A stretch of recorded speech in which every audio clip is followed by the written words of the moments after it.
सुन्नत रहमत और नेमत के दरमियान में फर्क बयान करते हैं। इरशाद फरमाते हैं कि रहमत में जितनी चीजें शामिल होती हैं उनका ताल्लुक दुनिया से भी होता है और उनका ताल्लुक आखिरत से भी होता है।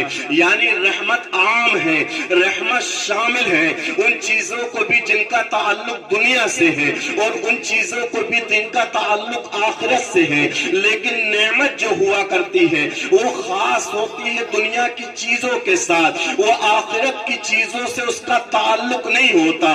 तो रहमत का ताल्लुक जो हुआ करता है वो दुनिया से भी हुआ करता है और आखिरत से भी हुआ करता है। सुभान अल्लाह।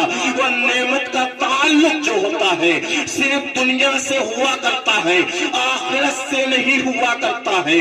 असीसान मिल्लत इस्लामिया मिसाल के तौर पर कोई इंसान मरीज है, कोई इंसान बीमार है, अब उस इंसान को अल्लाह तबारक व तआला ने शिफा अता कर दी तो उस बीमार इंसान के लिए शिफा का मिल जाना रहमत है। सुभान अल्लाह।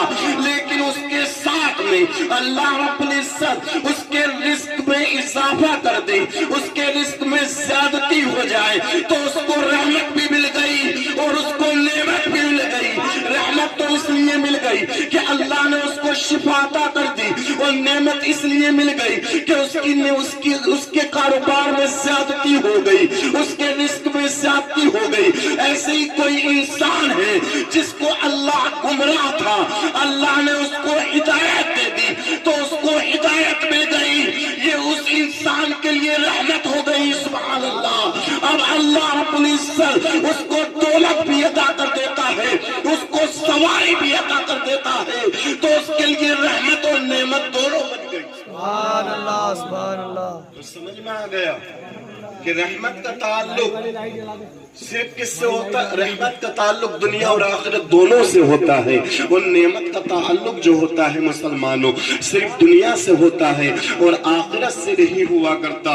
अजीज जाने मिल्लत इस्लामिया, तो ये बेटी यानी बेटी जो घर के अंदर तशरीफ लाई है, ये बेटी माँ बाप के लिए रहमत है, खानदान वालों के लिए रहमत है, रिश्तेदारों के लिए रहमत है। तो हमें इन बेटियों को देख देख के अपने चेहरे को खुश कर लेना चाहिए। सुभान अल्लाह। और मचल जाना चाहिए कि अल्लाह रब्बुल इज्जत ने बेटी की शक्ल में हमको रहमत अता की। जुग्राफिया बदल जाता है।